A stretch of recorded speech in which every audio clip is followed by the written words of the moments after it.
आज के संस्कृत शिक्षण के अंतर्गत आज की हमारी जो इकाई है वो है नाटक शिक्षणम। तो इस नाटक शिक्षण इकाई में आप सभी का हार्दिक स्वागत, अभिनंदन।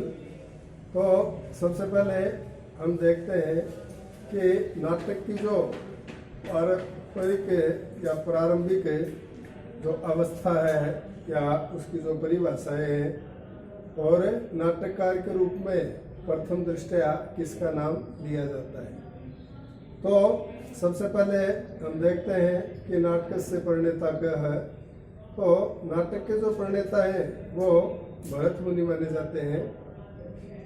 कहा भी गया है काव्येषु नाटकम रम्यम अस्ति, कि काव्यों में जो नाटक है वो रमणीय होता है, क्योंकि उस नाटक शिक्षण के माध्यम से जो भी श्रोता है वो पूर्ण रूप से आनंद का अनुभव करते हैं। यथोक्तम काव्येषु नाटकम रम्यम, काव्यों में नाटक है वो रमणीय होता है। संस्कृते नाटकानि आनंदेन परिपूर्णानि भवन्ति, संस्कृत के जो नाटक हैं वो आनंद से परिपूर्ण होते हैं। अवस्था विशेष से अनुकरण, अवस्था विशेष का अनुकरण करके आनंदम मनोरंजनम च प्राप्त करणम एवं नाटकम इति कथ्यते, कि अवस्था विशेष का अनुकरण करके आनंद और मनोरंजन को प्राप्त करना ही नाटक कहलाता है। जो धनंजय हैं उन्होंने भी नाटक की जो परिभाषा दी है वो क्या है, अवस्थानुकृति ही नाट्यम, अर्थात अवस्थाया अनुकरणम एवं नाट्यम, कि अवस्था का अनुकरण करना ही नाट्य कहलाता है।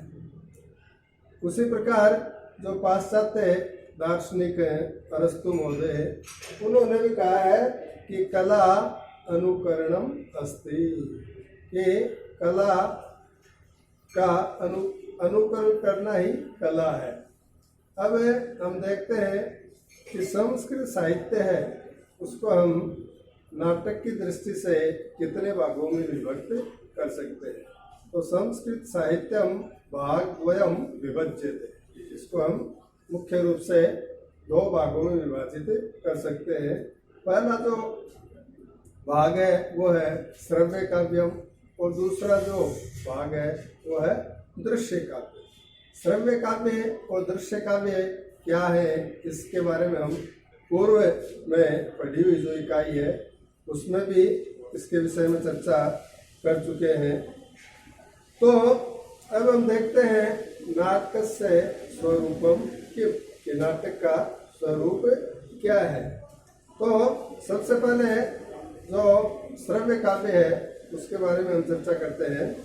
तो कहते हैं यस्य काव्य से आनंद है श्रुत्वा पठित्वा च प्राप्तम भवति यथा कथा आख्यायिका च, कहते हैं कि जिस काव्य को सुनकर और पढ़कर दोनों से प्रकार से आनंद प्राप्त किया जाता है वो श्रव्य काव्य कहलाता है। इसमें कथा और आख्यायिका मुख्य है। दूसरा आता है दृश्य काव्य। तो दृश्य काव्य में क्या कहते हैं कि दृश्य काव्य दर्शनीय सामर्थ्यम भवति, नाटकम अस्याम श्रेण्याम आगच्छति, अभिनय द्वारा तत् मंचोपरि प्रस्तुति क्रियते, के दृश्य काव्य है वो दर्शनीय सामर्थ्य होता है। और इस नाटकम अस्याम श्रेण्याम आगच्छति, और जो दृश्य काव्य है वो नाटक की इसी श्रेणी में आता है। अभिनय द्वारा तत् मंचोपरि प्रस्तुति क्रियते, अभिनय के द्वारा उसका मंच पर प्रस्तुतिकरण किया जाता है। अस्मिन् प्रयुक्त पात्र से ऊपरी नाटक से पात्रम आरोप्य, और इसमें जो प्रयुक्त पात्र है उनके ऊपर ही नाटक के पात्रों को आरोपित किया जाता है। एतस्मात् कारणात् नाटकम रूपम अपि कथ्यते। इसी कारण से नाटक को रूपक भी कहा जाता है। रूपक क्यों कहा जाता है? क्योंकि इसमें मंचस्थ जो भी पात्र होते हैं जिनके द्वारा किसी की भूमिका प्रस्तुत की जाती है, तो वो उस पात्र पर उस भूमिका का आरोप होता है, इसलिए उसको रूपक भी कहा जाता है। यद्यपि रूपकस्य दशसु वेदेषु नाटकम प्रथमम अस्ति, नाटकम प्रथमम वेदम अस्ति। रूपक के 10 वेद बताए गए हैं, जैसा कि हमने साहित्य दर्पण में भी पढ़ा है। तो रूपक के जो 10 वेद हैं उनमें जो पहला वेद है वो नाटक को बताया गया है। एतस्मात् कारणात् नाटकम रूपकम अपि कथ्यते, किंतु प्रायः रूपकम नाटकम परस्परम पर्याय रूपम अपि मन्यते। रूपक और नाटक को एक दूसरे का परस्पर नाटक के रूप में भी देखा जाता है, पर्याय के रूप में भी देखा जाता है। नाटकस्य कृते कथा वस्तु महत्वपूर्ण होती है। नाटक में के लिए जो कथा वस्तु है वो महत्वपूर्ण होती है। अस्य भेद त्रयम वर्तते, और इसके कितने भेद होते हैं? 3 भेद बताए गए हैं। प्रख्यातम, उत्पाद्यम, मिश्रम च। प्रख्यात, उत्पाद्य और मिश्र। अब प्रख्यात क्या है? तो कहते हैं प्रख्यातम इतिवृतम, अथवा कथा वस्तु प्रसिद्ध पुरुष घटना आदि भी संबंधितम भवति, यथा अभिज्ञान शाकुंतलम उत्तर रामचरितम। अब बता रहे हैं जो दूसरा भेद है वह है उत्पाद्यम, तो उसको बता रहे हैं कवि कल्पना निहितम भवति। यह उत्पाद्य कवि की कल्पना पर आधारित होता है, यथा मालती माघवम और मृछ कटिकम उत्पाद्यम तथा च।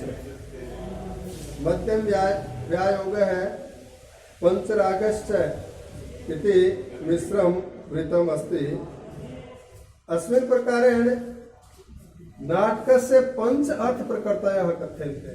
नाटक की 5 अर्थ प्रकृतियां भी बताई गई है, जिनमें वो जो अर्थ प्रकृतियां हैं उनको क्रमशः हम देखते हैं। यतः अर्थ प्रकृतयः सन्ति यस्य नाटकीय घटनायाः प्रकृत्यानुसारम चलन्ति। जो नाटक की घटना और जो प्रकृति है उसके आधार पर चलती है। और एतः अर्थ प्रकृतयः सन्ति बीजम बिंदु पताका परकरी कार्यम च। बीज, बिंदु, पताका, परकरी और कार्य।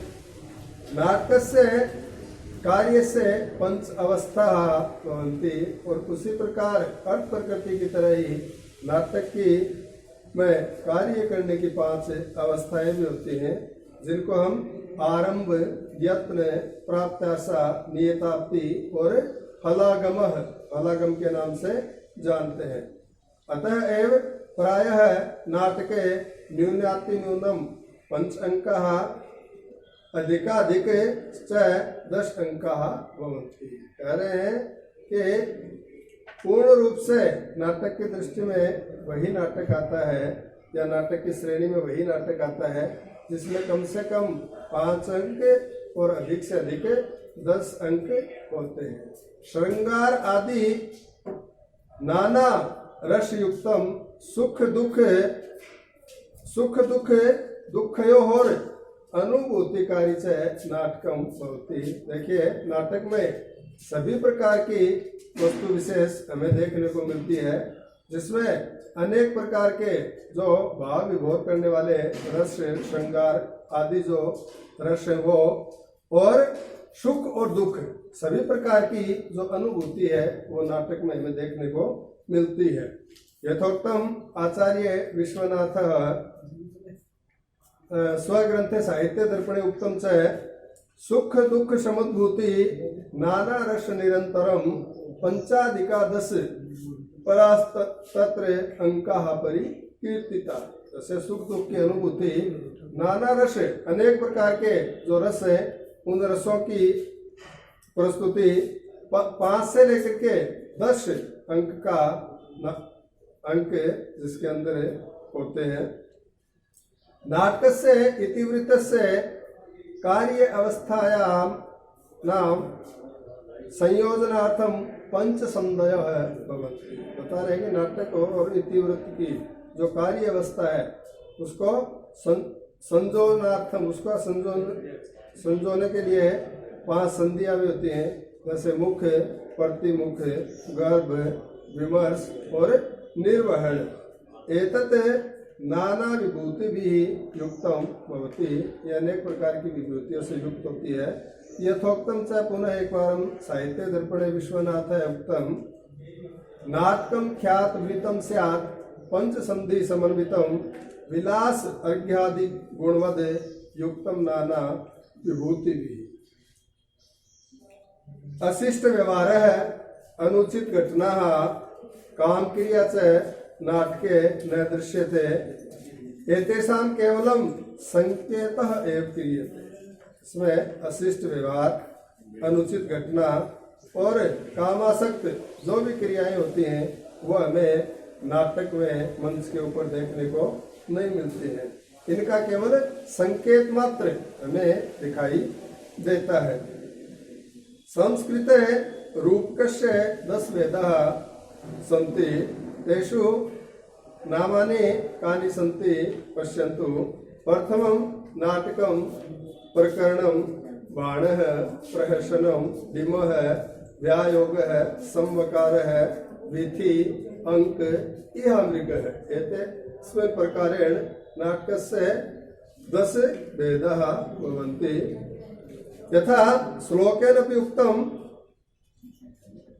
नाटकम अत्प्रकरणम बाण व्यायोग संवकाडिमा इह मृग अंक विथय प्रहसनम रूपकाणी 10 रूप के भेद भी बताए हैं। अब आगे बता रहे हैं संस्कृत रूपकेशु नायक चतुर्विधः भवति। इसमें संस्कृत जो रूपक है, नाटक है, उसमें नायक के जो प्रकार है वो 4 बताए गए हैं। उनमें पहला है धीरोदात्तः, द्वितीय है धीरोदत्तः, तृतीय है धीर प्रशांतः और चतुर्थ है धीर ललितः। इस प्रकार से कहते हैं नाटक से आरंभ है। देखिएगा नाटक का आरंभ किस प्रकार किया जाता है, तो बता रहे हैं कि नाटक से आरंभ है मंगला श्लोकेन क्रियते। मंगला श्लोक के माध्यम से नाटक का प्रारंभ किया जाता है। और मंगल श्लोक जो होता है उसमें जो नाटककार है वो उस नाटक की अच्छी प्रकार से प्रस्तुति हो और उसमें उसे सफलता मिले, इसीलिए वो इस मंगलाचरण श्लोक के माध्यम से अपने जो इष्ट देव है उनकी स्तुति करता है। उसके पश्चात मंगला श्लोके क्रियते, यानी नाटक का जो आरंभ मंगला श्लोक से किया जाता है, इसको हम नांदी इति कथ्यते, नांदी इति कथ्यते, इसे नांदी कहा जाता है। और नांद्यानंतरम, नांदी के बाद नाटके प्रस्तावना होती है, नाटक की प्रस्तावना होती है। जिसमें सूत्रधार है नाटक से, सूत्रधार जो होता है वो नाटक के परियोजन विषय कथयति, कि प्रस्तुत जो नाटक है उस नाटक का परियोजन क्या है।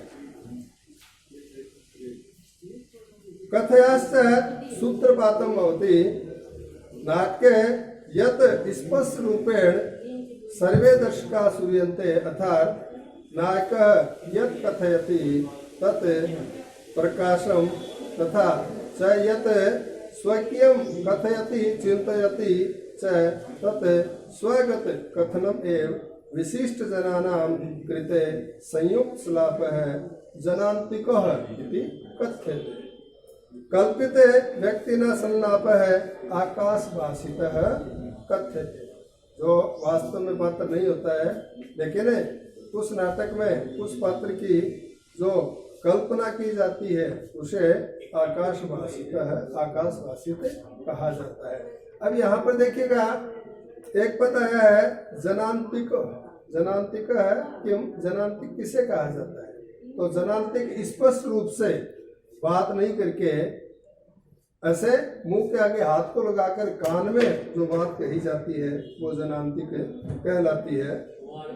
अब इसके आगे हम देखते हैं नाटक से महत्व क्यों, यानी नाटक का महत्व बहुत है, लेकिन हम देखते हैं कि संस्कृत शिक्षण में नाटक का क्या महत्व है।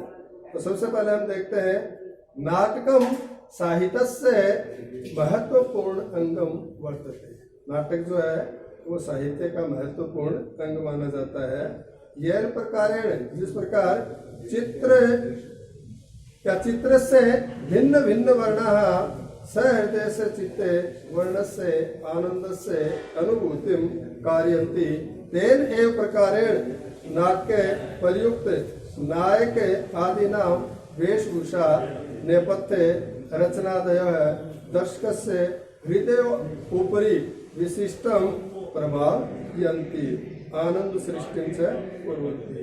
कह रहे हैं कि जिस प्रकार से चित्र भिन्न भिन्न वर्ण के होते हैं, उसी प्रकार सहृदय के मन में उस वर्ण का आनंद की अनुभूति करवाना, उसी प्रकार नाटक में प्रयुक्त नायक आदि की जो वेशभूषा है, नेपथ्य है, उसकी किस प्रकार रचना की गई है, ये चीज जो है ये सबसे महत्वपूर्ण मानी जाती है, क्योंकि इसी का दर्शक से हृदयोपरि विशिष्टम प्रभाव है। जो दर्शक है, देखने वाले, उनके हृदय पर इन सब का विशिष्ट प्रभाव होता है। आनंद सृष्टि से कुर्वन्ति, और वो आनंद की अनुभूति भी करते हैं। अतः नाटक से प्रतिष्ठा काव्य से अपेक्षया अभवते, यतो ही काव्यम सर्वे ग्राह्य न भवति। काव्य है वो भी सभी के लिए ग्राह्य नहीं होता है, क्योंकि काव्य को वही ग्रहण कर सकते हैं जो काव्य के बारे में जानते हैं, पूर्व में काव्य के बारे में पढ़ा है। किंतु नाटकम दृष्ट्वा सारल्येन ज्ञायते होता है। नाटक को देखकर बड़ी सरलता से हम जानते हैं कि अस्य प्रभावम अधिकम, इसका जो प्रभाव है वो अधिक होता है, क्योंकि ये दृश्य और श्रव्य दोनों श्रेणियों में आता है। जिसको देख करके और सुन करके तो ज्ञान ग्रहण किया जाता है, वो अधिक प्रभावी होता है। काव्य से कृत कवित्व वातावरण से सृष्टि ही आवश्यकी भवति। नाटके वेशभूषा नाटक से स्विधान द्वारा स्वतः एव वातावरणम उपस्थितम भवति। भरतमुनिना नाट्यशास्त्रे नाटकम लोक वृत्तस्य अनुकरणम मन्यते, यथा नाना भाव संपन्नम नानावस्था अंतरात्मकम लोक वृत्तानुकरणम नाट्यम एतत् मया कृतम्। बहुत ही सुंदर बात कही है भरतमुनि ने इसमें। भरतमुनि महाभागानुसारम किमपि ज्ञानम शिल्प विद्या योग अथवा कर्म एतादृशम नास्ति यत् नाटके दृष्टिगतम न भवेत्। जैसा कि नृत्य शास्त्र का तो श्लोक है, उसमें भी बता रहे हैं न तस् ज्ञानम न तस् शिल्पम न सा विद्या न सा कला न सा योगो न यत् तत्कर्म नाट्य अस्मिन् यन् दृश्यते। तो बता रहे हैं नाट्य केवलम बाह्य प्रकृति एव अनुकरणम न भवति अपितु अंतःकरणे मानसिक भावानुकरणम भवति। कहते हैं कि नाटक में केवल बाह्य प्रकृति का अनुकरण ही नहीं होता है, अपितु अंतः प्रकृति की और मानसिक जो भाव है उनका भी अनुकरण होता है। तदा एव नाटकम वास्तविक वातावरणम उत्पादयित्वा दर्शकम भावविभोरम करोति। अतः एव नाटके मानवेतरश्च प्रकृतेश्च चित्रणम भवति। अब हम देखते हैं संस्कृत नाट्य शास्त्र। संस्कृत जो शिक्षण है उसमें नाट्य शास्त्री कौन कौन हुए हैं और उन नाट्य शास्त्रियों के द्वारा रचित जो भी रचनाएं हैं, ग्रंथ हैं, उनके बारे में हम सूक्ष्म रूप से चर्चा करते हैं। तो कहते हैं संस्कृत नाट्य परंपरायाम अश्वघोषस्य नाम बहु सम्मान पूर्वकम ये संस्कृत जो नाट्य परंपरा है, उस नाट्य परंपरा में जो अश्वघोष है उनका नाम बहुत ही सम्मान पूर्वक दिया जाता है। अयम कनिष्क महोदय से समकालीन है मन्यते, और ये जो अश्वघोष है ये कनिष्क महोदय के समकालीन माने जाते हैं। और अस्य प्रसिद्ध नाटकम सारिपुत्र प्रकरणम अस्ति, यानी इनके द्वारा रचित जो नाटक है वो है सारिपुत्र प्रकरण। आगे देखते हैं कि भास की जो रचनाएं हैं उनके बारे में हम चर्चा करते हैं। तो भासस्य बहुसमय पर्यंतम कृतयः उपलब्धाः न अभवन्, किंतु बहुत समय तक भास के द्वारा रचित जो भी कृतियां हैं वो उपलब्ध नहीं थी, किंतु गणपति शास्त्री तस्य नाटकानां संपादनम कृतम्, लेकिन जो गणपति शास्त्री हैं उन्होंने उनके नाटकों का संपादन किया है। अब कुछ भास्कृत प्रमुख जो नाट्य शास्त्र हैं या नाट्य ग्रंथ हैं उनके बारे में हम चर्चा करते हैं। तो भासस्य यानी भास की जो प्रमुख कृतियां हैं उनके बारे में, और उनका जो पहला नाटक है वो है अभिषेक नाटकम, फिर बालचरितम, अभिमारकम, स्वप्नवासव दत्ता, और प्रतिमा नाटकम चारुदत्त है, पंचराग है, प्रतिज्ञा योगेंद्रायणम, कर्णवारम, दूत घट्टोत्कचम, उरुभंगम, दूत वाक्यम और मध्यम व्यायोग है। भासस्य कृतयः काव्य तत्व युक्ताः रस निष्पत्ति दशायाम अद्वितीयाः सन्ति। अस्य नाटकानां भाषा सरला सरसा और प्रभावपूर्ण च अस्ति। कह रहे हैं कि भास की जो कृतियां हैं वो काव्य तत्व से युक्त रस निष्पत्ति की स्थिति में भी अद्वितीय मानी जाती है, और इनके नाटकों की जो भाषा है वो सरल है, रस से युक्त है और प्रभावपूर्ण है। अब हम आगे बात करते हैं शूद्रक कवि की। तो उनके द्वारा रचित जो मृच्छकटिकम नाटक है वो भी नाटकों में अपना महत्वपूर्ण स्थान रखता है। तो मृच्छकटिकस्य रचयिता शूद्रक वर्तते, स विक्रमादित्य से समकक्ष मन्यते, और वो राजा विक्रमादित्य के समकक्ष माने जाते हैं। राजा विक्रमादित्य जिन्होंने विक्रम संवत का प्रारंभ किया था। कालिदास के भी हम देखते हैं तो इस संस्कृत जगत में कालिदास भी सर्वोपरि कवि माने जाते हैं, और उनके द्वारा रचित या लिखित जो 3 नाटक हैं वो भी प्रसिद्ध हैं। उनमें से जो अभिज्ञान शाकुंतलम, जिसमें कवि ने बहुत ही सुंदर प्रकृति चित्रण भी किया है, उसके नायक जो दुष्यंत और शकुंतला हैं जिनके पुत्र का नाम भरत था, और भरत के नाम पर ही हमारा जो आर्यव्रत है हिंदुस्तान, उसका नाम भारत पड़ा।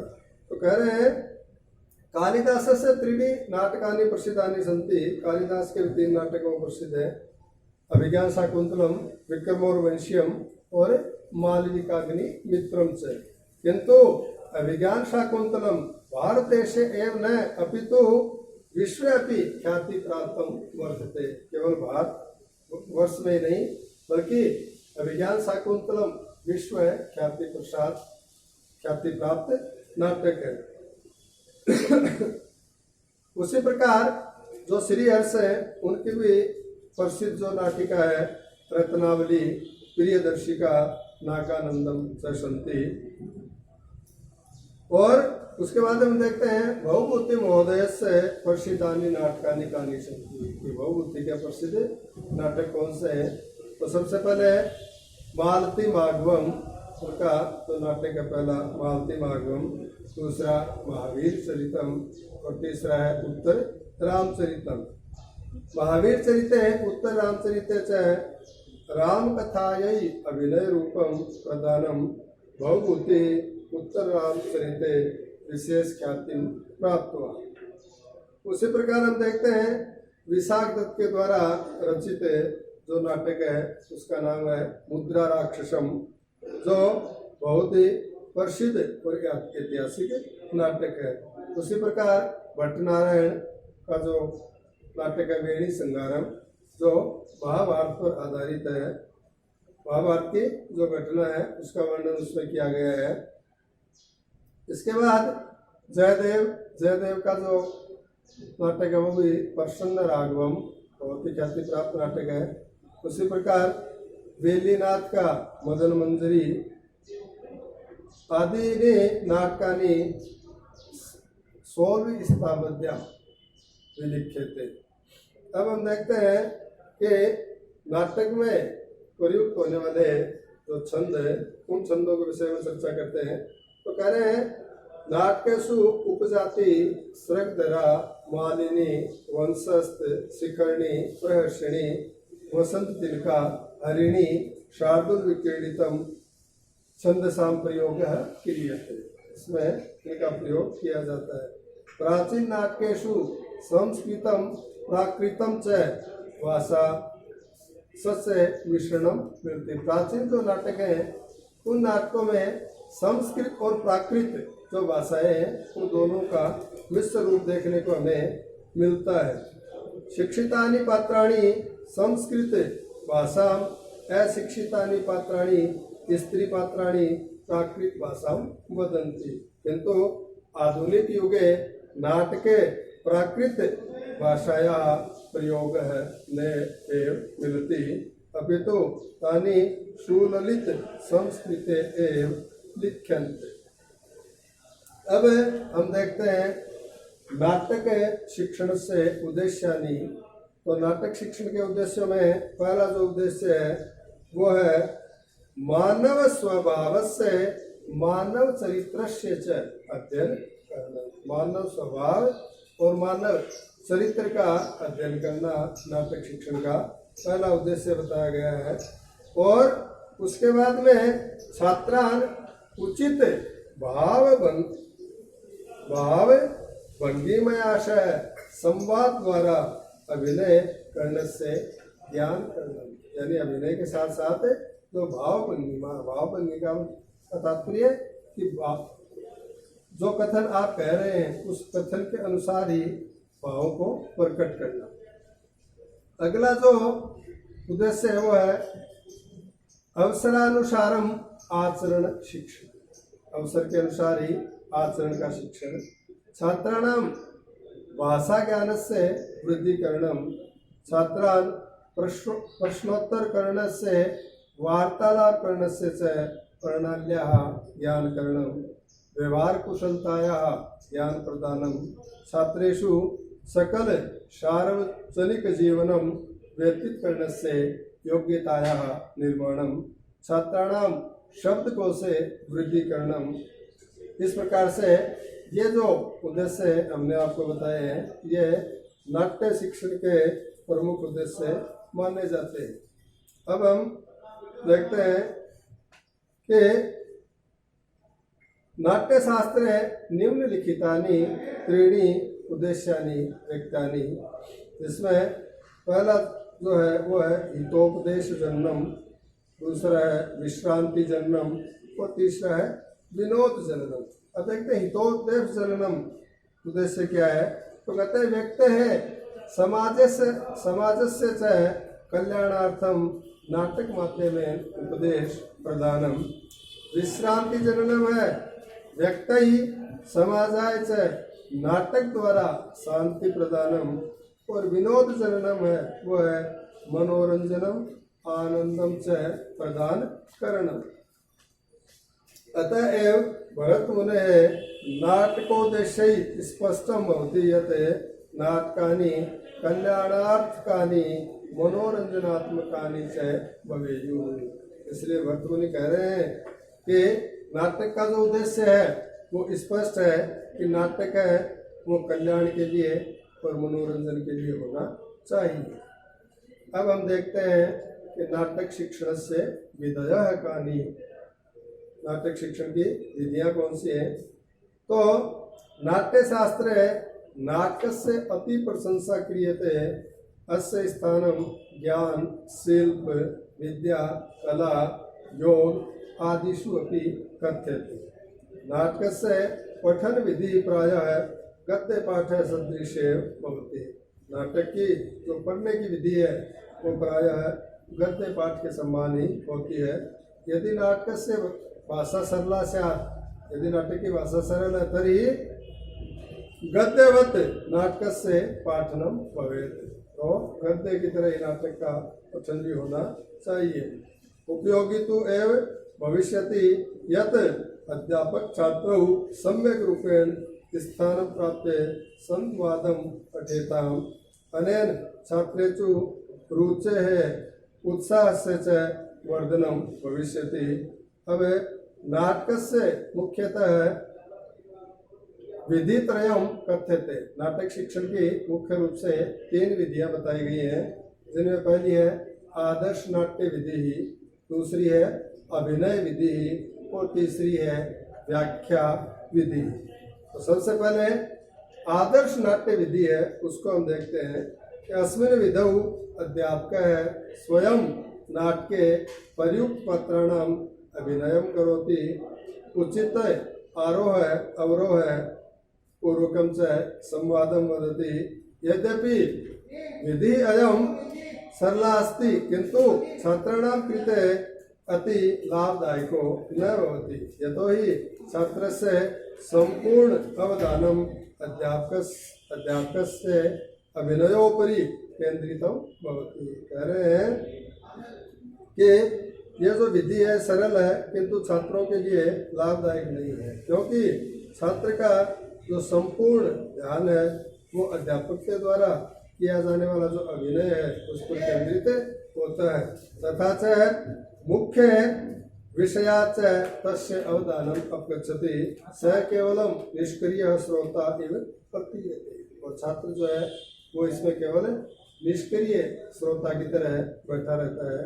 अतः विधिरयम् उपयुक्तम नास्ति, इसलिए नाट्य शिक्षण की दृष्टि से ये जो विधि है उपयुक्त नहीं मानी गई है। दूसरी आती है अभिनय विधि। तो इस अभिनय विधि को 2 प्रकार का बताया गया है। पहली है कक्ष अभिनय विधि, इसमें अस्मिन् प्रयुक्त पात्राणां स्वतः एव कक्षायाम् अभिनयं संवाद माध्यमेन करोति। अस्मिन् न तो रंगमंचो भवति न तादृशी वेशभूषा होती। इसमें न तो रंगमंच होता है और न ही वैसी वेशभूषा होती है। अल्प समय अपव्यय च अनेन लाभः प्राप्यते। अस्मिन् छात्राः स्वर लय गति भावाभिव्यक्ति अनुसारं स्वरूपं ज्ञात्वा अति लाभं प्राप्तुं शक्नुवन्ति। दूसरी रंगमंच विधि, तो इसमें हम देखते हैं अस्मिन् प्रभुत समय से धनस्य आवश्यकता होती है। ये जो रंगमंच अभिनय विधि है इसमें धन की भी आवश्यकता अधिक होती है और समय की भी आवश्यकता अधिक होती है। यतोहि नाटकस्य पात्राणाम् अनुसारं वेशभूषा साजसज्जा रंगमंचस्य च आवश्यकता भवति। छात्राः अभिनये यावन्त तल्लीनाः भवन्ति यत् तेषां समयस्य प्रभुता अपव्ययो भवति। अतः कक्षा अभिनय विधि एव उपयुक्तो अस्ति। तीसरी जो विधि है वो आती है व्याख्या विधि। तो व्याख्या विधि को हम देखते हैं। तो अस्मिन् विधौ अध्यापकः नाटकस्य कठिन स्थलानां व्याख्यां करोति। सः प्रश्नानां माध्यमेन अथवा कठिन शब्दानां स्पष्टीकरणं कृत्वा अथवा अन्य उदाहरणैः पात्राणां चरित्रस्य भावानां च विश्लेषणं करोति। अतः अस्य व्याख्या विधि गद्य शिक्षणवत् भवति। अब हम आगे देखते हैं कि नाटक पाठ योजना अथवा शिक्षण कर्म है। नाटकस्य पाठ योजनायाः निम्न सोपानानि भवन्ति। नाटक शिक्षण में जो पाठ योजना होती है उसके जो सोपान होते हैं उनके बारे में चर्चा करते हैं। तो पहला जो सोपान है वो है सामान्य प्रारंभिक कथनम, दूसरा है सामान्यानि उद्देश्यानि, तीसरा विशिष्ट उद्देश्यानि, चौथा पूर्व ज्ञानम और पांचवा है प्रस्तावना। तो प्रस्तावनायां पूर्व ज्ञानोपरि आधारिताः प्रश्नाः भवन्ति। कह रहे हैं कि प्रस्तावना में पूर्व ज्ञान पर आधारित प्रश्न होते हैं। तथा च नाटककारस्य संक्षिप्त परिचयं महत्वपूर्ण वार्ताश्च ज्ञातुं नाटकस्य आरंभः करणीयः। छठा जो पॉइंट आता है वो आता है सहायक सामग्री। फिर सातवां विषयों की स्थापना, विषय की स्थापना। इसमें शिक्षकेण उचित भाव भंगिमा सहित सस्वर पाठ है। नाटकम नाना खंडेषु न विभज्य एकस्मिन् एव खंडे पाठनीयम्। अध्यापकेन नाटककारस्य संक्षेपे परिचयः कथावस्तुश्च संक्षेपे परिचयः दातव्यः। छात्रैः पात्राणां कक्षायां संवाद माध्यमेन वाचनम अनुवाचनम च। और अगला जो शिक्षण कर्म है वो है पाठाभिनय। इसमें छात्रेभ्यः कक्षायां पृथक पृथक पात्रस्य अभिनयं दत्वा आरोह अवरोह सहितम अभिनय करणम। नवम जो बिंदु है वो है संक्षिप्त व्याख्या, जिसमें कठिन स्थलानां स्पष्टीकरणम, संयुक्त पदानां समास विग्रह संधि विच्छेदम, प्रश्नोत्तरैः कठिन स्थलानां बोधनम और कठिन स्थलानां अर्थ अवबोधनम अथवा व्याख्या। और अंतिम जो शिक्षण कर्म आता है, शिक्षण बिंदु आता है वो आता है गृह कार्य।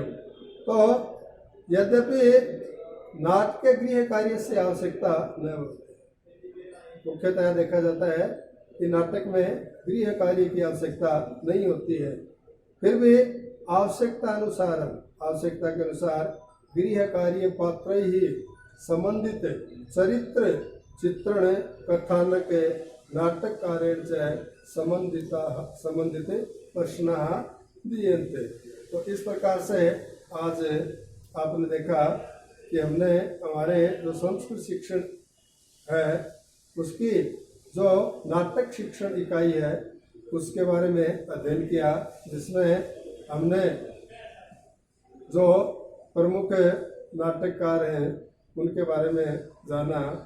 अनेक जो भी कवि हैं जैसे विश्वनाथ हो, धनंजय हो, अरस्तु हो, उनकी जो नाटक की परिभाषाएं हैं उनके बारे में भी हमने अध्ययन किया। नाटक कितने प्रकार का होता है उसके बारे में हमने पढ़ा। नाट्य शिक्षण में प्रयुक्त होने वाली जो 3 विधियाँ हैं उनके बारे में हमने पढ़ा। तो इसी के साथ आज की हमारी जो नाटक शिक्षण की इकाई है ये संपन्न होती है। मैं आशा करता हूँ कि आपको जिस भी इकाई का शिक्षण कार्य करवाया जा रहा है उसको आप तल्लीनता के साथ ग्रहण कर रहे हैं। मेरा यही कहना है कि आप समय का सदुपयोग करें, इस विकट परिस्थिति में घर पे रहें, देश का साथ दें, स्वस्थ रहें। धन्यवाद।